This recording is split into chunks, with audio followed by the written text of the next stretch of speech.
Bismillahirrahmanirrahim. Uhayyikum tahiyatan salaman, tahiyatan islamiyatan, tahiyatan mubarakatan, tahiyatan min indillahi ta'ala. Assalamualaikum warahmatullahi wabarakatuh. Alhamdulillahi rabbil alamin. Nahmaduhu wa nasta'inuhu wa nastaghfiruhu wa na'udzu billahi min sururi anfusina wa min syai'ati a'malina. May yahdillahu fala mudhillalah wa may yudlilhu fala hadiyalah. Asyhadu an la ilaha illallah wa asyhadu anna Muhammadan abduhu wa rasuluhu la nabiyya ba'dah, amma ba'du. Yang pertama dan yang paling utama, marilah kita ucapkan rasa syukur kepada Allah karena telah memberikan kita kesehatan jasmani maupun kesehatan rohani yang kita rasakan pada hari ini. Dan yang kedua, salawat bertangkaikan salam kita hadiahkan kepada Nabi besar Muhammad sallallahu alaihi wasallam. Allahumma shalli wa sallim wa barik alaihi. Yang mana atas kehadiran beliau kita dapat membedakan mana yang hak dan mana yang batil di dalam kehidupan kita. Baiklah, langsung saja ceramah saya pada hari ini dengan judul Moderasi Beragama.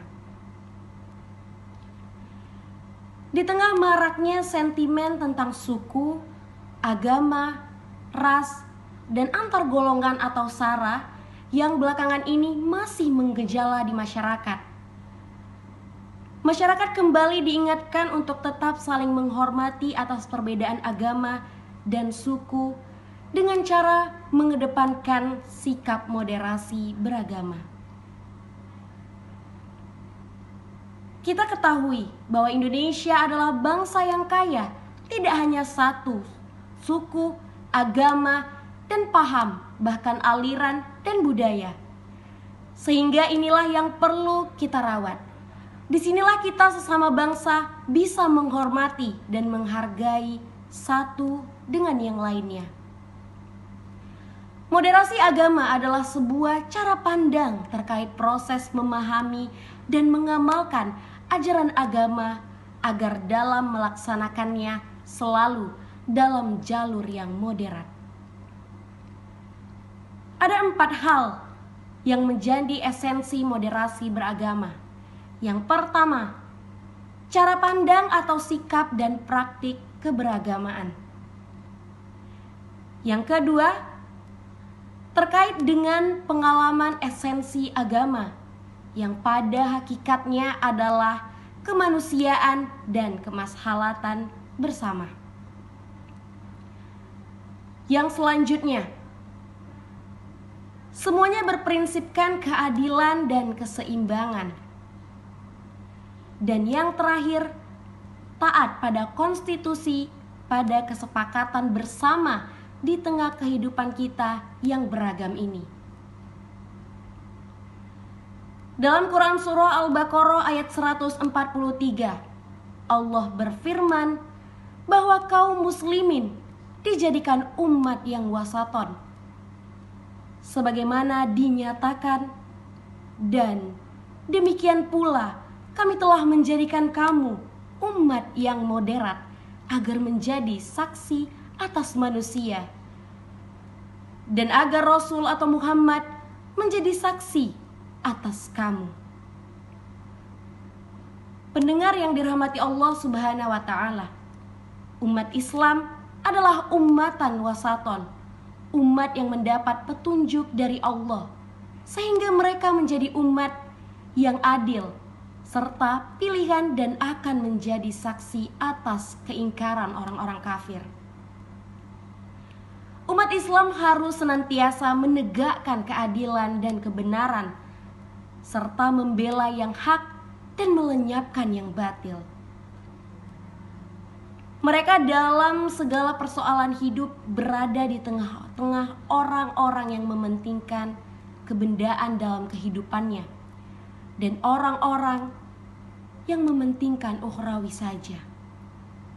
Dengan demikian, umat Islam menjadi saksi yang adil dan terpilih atas orang-orang yang bersandar pada kebendaan, yang melupakan hak-hak ketuhanan dan cenderung kepada memuaskan hawa nafsu.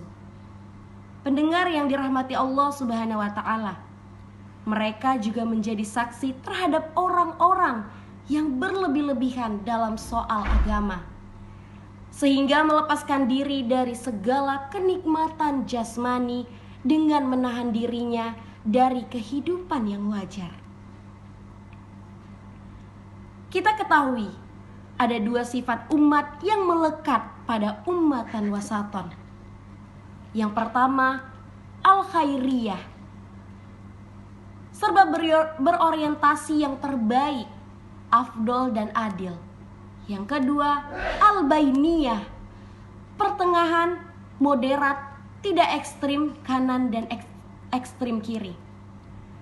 Menurut Quraish Shihab, ayat 143 surah Al-Baqarah ini telah memberi petunjuk tentang posisi yang ideal atau baik, yaitu posisi berada di tengah, posisi pertengahan yang menjadikan manusia tidak memihak ke kiri dan ke kanan.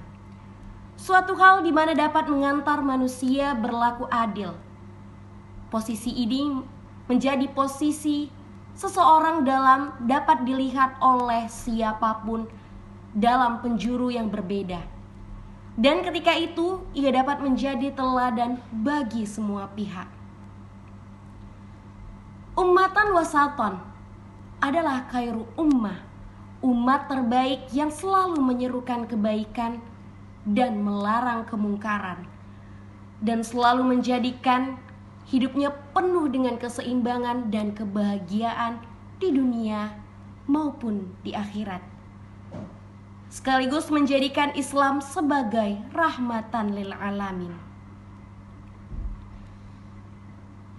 Yang kita ketahui, moderasi beragama sesungguhnya merupakan kunci terciptanya toleransi dan kerukunan, baik di tingkat lokal maupun nasional ataupun global.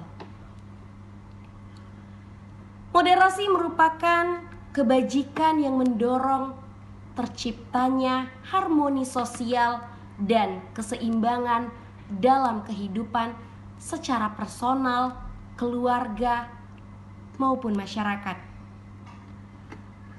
Maka dengan hadirnya moderasi dalam beragama mengharuskan kita untuk saling merangkul, mengayomi, bahkan menemani, bukan malah memerangi kelompok-kelompok yang ekstrim. Sehingga prinsip dalam mengembangkan moderasi yang dipegang adalah dakwah umat Islam, yakni menyampaikan dakwah dengan bil hikmah wal mau'izatil hasanah, atau dengan cara-cara dan pengajaran yang baik. Oleh karena itu, pentingnya keberagaman yang moderat.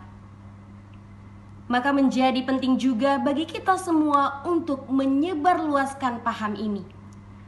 Jangan biarkan Indonesia yang beragam ini menjadi bumi yang penuh dengan permusuhan, pertikaian, kebencian, dan merasa paling benar sendiri.